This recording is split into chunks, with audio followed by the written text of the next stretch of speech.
Hello, magandang hapon sa inyong lahat mga kababayan ko. So, may mga nagse-send sa'kin ng video ni Philippine Looper, yung nagsusungit siya. So ito, unahin natin 'to 'no. No, no, no, no.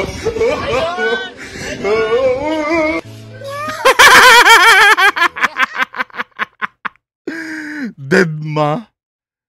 Ano pa, ito pa isa. 'To. Magpa-picture sila oh. Di ka na namamansin ah. Nagbago ka na. Para ka nang si Diwata nung sumikat na. Oo nga, diwatang-diwata na 'to. Wala ka narinig oh. Picture daw. Uy, sobra naman kabisihan yan. Pati mag-picture ayaw mo na. Ang laki na talaga ng pinagbago mo. Totoo talaga yung kasabihan. Na yung utot, kayang pigilan. Pero yung ugali, na hindi talaga mata. I don't know, no? Sinasabi ng iba, naninira lang daw kay Philippine Looper. Pero ano eh, yung pattern na to, pattern ito ni Diwata before eh. Di ba? At yun ang malaking pagkakamali ni Diwata. Wag mo kaming bubullshitin na hindi, ang gawain ko lang ay maglakad lang talaga. Wala akong time sa ganyan. Kasi si Diwata noon, ganyan din nakatwiran eh. Ang unahin ko negosyo ko bago magpa-picture-picture sa'yo dahil ano naman, yun naman ang kinabubuhay ko, hindi yung picture-picture na yan. Yun ang ano ni Diwata before, yun ang malaking pagkakamali ni Diwata. Nami-miss nila parehas yung point na kaya sila nandyan ay dahil sa mga tao. 'Di ba? Kung tutuusin yung paglalakad mo naman, wala ka namang mararating doon eh. O may mararating ka literal, no? Naglalakad ka.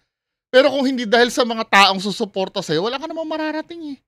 Subukan mo maglakad lang dyan. Malay lang ng tao kung ano yung nilalakad mo dyan. Hindi mo alam kung namamalengke ka lang ba or may pupuntahan ka lang. Kasi sa totoo lang, once na naisalang ka sa social media at sumikat ka, tao yung tao yung nagiging reason kung bakit may pinatutunguhan yung ginagawa mo eh. 'Di ba? Now, yung sinasabi, nakakainis kasi. Wala eh. Pag celebrity ka talaga, ganun talaga yung ganyan talaga magiging buhay mo. Kahit ako, hindi ko pa naranasan yung pagiging celebrity. Pero pag napapanood ko yung mga artista, hindi nawawala yan eh. 'Di ba? Ang mga artista kasi celebrity din, 'di ba? Mga politiko. Kahit nga si Neneng B, naging instant celebrity, 'di ba? Yung nagbebenta, pero mini-make sure niya talaga na na-accommodate niya yung mga tao. Kaya kahit paano bilib ako dito kay Neneng B eh. Kahit na sabihin mong nawala na si Neneng B sa sirkulasyon, pero every time na makikita siya ng mga tao, maganda yung naaalala sa kanya eh.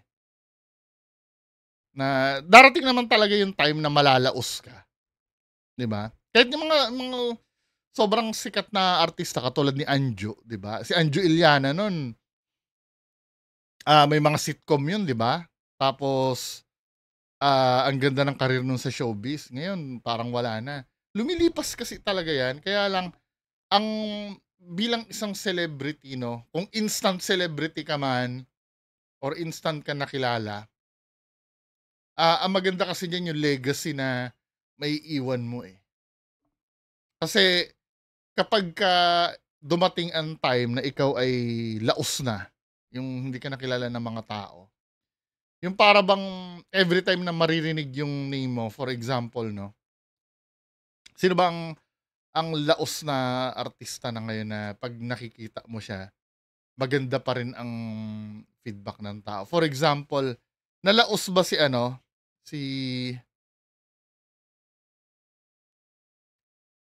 Onyok Velasco? Laos na 'yun komedyante 'yun dati.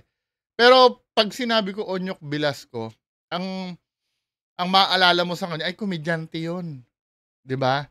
Komedyante 'yun, napapanood ko dati. Wala kang negative na masasabi, 'di ba? Nakakatuwa 'yun magpatawa. Kahit si Bayani Agbayani, 'di ba? Pagka naalala mo yung name, tawan-tawa ako dati sa pelikula niyan. Kahit nga yung mga namatay na eh. Yung mga legend na namatay na sila Dolphy, Fernando Po Jr., 'di ba? Wala kang maano eh kasi yung image kasi na yan, inaalagaan kasi dapat yan. Para just in case na, yun nga, wala ka na sa sirkulasyon, maalala ka man lang ng tao, meron ka pa ring magandang maiiwan. Pero pag ganyan, men, ano, saan ka makikilala sa pagiging kupal? Yun ang ano dun yun ang okay sana kung ang trabaho mo talaga ay maging kupal, 'di ba? Ang trabaho mo ay kainisan ka ng mga tao na pagka nakita, "Ay, oo, naiinis ako diyan nung araw, 'di ba?" Pero hindi yung 'di ba, men? Yung ganyan every time na makikita ka, yan yan ang magiging image mo. Tapos alam mo yun, yung pagka-ano, pagka kinakausap ka, alam mo yung parang pilit na pilit ka pa. Parang utang na loob pa nung kumakausap sa'yo na pinansin mo sila. Nakakabwisit, 'di ba? Yan ang malaking pinagsisisihan ni Diwata. I know, hindi man sabihin ni Diwata na nagsisisi siya, no? Hindi man niya aminin 'yon. Pero kung makikita mo sa ano ni Diwata, may regret sa ano niya Tsaka dito nakita ko, natutuwa naman ako kay Diwata. To be fair naman. Nakikita ko naman siya dito, yung mga recent videos niya katulad nito, no? Pagka, something wrong? Pagka pinlay mo. Hindi yata pares. Ganyan ako ba? Kaya hindi yata pares. Only rice tayo ha, may free soft drinks pa rin tayo. May free kiss. At least nagtatry siya na maging bago Dito nagsisink in na yung self-realization niya na kailangan pagbutihin ko na to. Kasi this past few months, wala na ako nararating 'Di ba pumasok ng negosyo yan na bago, yung nagbebenta ng mga safety gears. 'Di ba nag-ano siya no, na nagnegosyo siya noon. Hindi pumatok parang balik talaga siya sa pares. Pero ang nagugustuhan ko dito sa ginagawa ni Diwata Kiss ng soft drinks. nag-aano na siya, Sa akin din. nagre-reinvent na siya sa sarili niya. Pinipick up niya yung pieces na nawala sa kanya. 'Di ba? Oo, may panghihinayang na sana noon inano ko. Pero sa totoo lang, na-realize ko din hindi mo rin naman, kung hindi ka listener kasi sa mga ibang mga tao na nagpapahalaga sa'yo, hindi mo mararamdaman na mali ka Darating na lang sa time na ikaw na yung makaka-realize dun sa sarili mo. Kaya ito, kung makikita mo, Tahansin sa parisan niyo. nag-i-start na uli siyang feeling ko may chance pa ito. Si Diwata. Kuya, sino pa? Tatlo yan. May chance pa siya na umangat pa uli. 'Di ba? Bumalik na uli yata yung niya, yung only rice niya tsaka only soft drinks Siguro lumalakas na. Or dahil December. Siguro dahil December. Kasama ka ba doon sa tatlo? Hindi. Anong order mo kuya? Nauubos-ubos na yung paninda niya Diba? At least ito si Diwata, sustainable itong ginagawa niya. Si Philippine Looper kaya, after nung hype niya, may epekto ba yung paglalakad niya? Ito kasi negosyo to di ba? Sayot sa gusto mo, may bibili at bibili kasi dyan. Let's say, halimbawa, napadaan dyan. May chance lagi si Diwata dahil negosyo yun sa kanya. Si Philippine Looper kaya, after nung lakad-lakad niya, what's next? 'Di ba? Kaya sometimes kapag may mga kababayan, kapag meron tayong nalalasap na konting blessings, 'di ba? Huwag mong kalilimutan mag-give back 'Di ba? Ako kasi ganyan. Hindi niyo man nakikita dito sa ko no, sa videos ko. Pero ginagawa ko talaga 'yan. Every time na makatanggap ako ng blessing o hindi pwedeng ako lang. 'Di ba? Yung mga lumang channel ko, every time na yung mga lumang subscribers ko, alam niyo naman 'di ba, yung Yung start na 1K pa lang ako na subscribers noon. Every time na nakaka-1,000 ako, namimigay ako ng t-shirt dati. Ngayon, hindi ko na lang matuloy kasi wala na yung pinagpapagawa ko ng t-shirt, lumipat na ng, ng lugar. At iba na yata rin yung business niya. So, may ginagawa na lang ako na nasa sarili ko na lang. Kahit dito sa local na lang, hindi na sa mga subscribers ko din. 'Di ba? Hindi dapat nawawala 'yun. Kayo makatanggap man kayo ng 13th month pay ngayong December, 'di ba? O kung ayaw nyo magbigay sa ibang tao, kahit sa pamilya nyo, kapatid nyo, bilhan nyo ng bagong t-shirt. Basta hindi dapat na sa inyo lang yung sa inyo lang yung natatanggap yung blessing. Or kahit anak nyo, 'di ba? Bilhin yung bago cellphone, bilhin yung bago laruan. 'Di ba? Okay na 'yon yung mga ganon. Kasi yan naman ang yan naman ang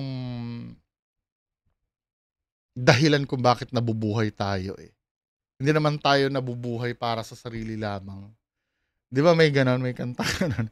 Walang sino man ang nabubuhay. Hindi totoo 'yun. Kasi darating ang time, no, naniniwala ako na kapag dumating na nangangailangan ka, babalik lahat. Hindi kasi sa lahat ng buhay ng tao, swerte ka eh. Makakaranas ka rin talaga sa ayaw at sa gusto mo, makakaranas ka ng down. Totoo naman yan. Hindi man down na financial, let's say, na down ka dahil namatay ang aso mo, or may magpapaligaya sa'yo pag yun ay, pag nakaugalian mong ng iba, magbigay sa iba. 'Di ba? Palaging may naman sa'yo, may aalalay sa'yo. Hindi dahil, pero wag mo namang gagawin ng isang bagay na mabuti para mag-expect lang ng kapalit. 'Di ba? Automatic yun. Automatic naman yun eh. Kumbaga, yan eh, kasi sometimes iba para meron akong para meron magtumulong sa akin. Hindi ganon. Automatic naman yun. Kumbaga para kang ahente ng punerarya dyan eh. 'Di ba? Yung kabaong, hindi mo naman pwedeng ibenta yun sa direkta sa tao, kusa kang pupuntahan ng tao pag ikaw ay nagbebenta ng kabaong. Layo na nung sinabi ko Anyway, 'di ba dito sa ni Philippine Looper, siguro marami pa siyang pwedeng gawin hangga't hindi pa natatapos yung lakad-lakad na yan. 'Di ba? Kaya sana yung mga simpleng pa-picture lang, bigyan mo ng time 'yon. Dahil sa totoo lang, walang kwenta yung lakad-lakad mo na yan eh. Ang talagang nagiging buhay talaga ng ginagawa mo yung mga tao, yung mga fans. Hindi yan lakad-lakad mo na yan. Just like Diwata, no? Hindi naman yung pares ni Diwata yung hinahabol ng tao eh. Kundi si Diwata mismo. Diba? Kung matitikman niyo yung pares ni Diwata, wala namang special talaga eh. Natikman ko na po. Hindi naman hindi siya masarap, pero hindi siya yung pag natikman mo kailangan puntahan mo uli para matikman mo uli. Hindi siya ganun. Sobrang common niya. Hindi na-realize si Diwata na siya yung pinaka goal ng tao kung ba't pupunta sa parisan niya. Pero kita mo naman ngayon, 'di ba? Nagsusumikap uli siya. Ganoon naman talaga. 'Di ba? Bawi-bawi lang talaga. Kaya Philippine Looper, hangga't may chance pa, 'di ba? Tama na ito, men. Yung paganto-ganto. Huwag may kakatwiran na pagod ka. Kaya walang dahilan ito para magganito kami eh. Alam mo namang, hindi ka naman siguro tanga, alam mo may nagpapapicture sa'yo, yung ka-text mo dyan or yung ka-messenger mo dyan, makakapaghintay naman yan eh. Ilang segundo lang naman yung magpa-picture sa'yo eh. Then, after nyan, kung may susunod pa uli, wait lang po ha, may lang ako. 'di ba? Anyway, mga kababayan ko, yan lang po muna mga pag-usapan natin ngayong hapon. Magandang hapon sa inyong lahat.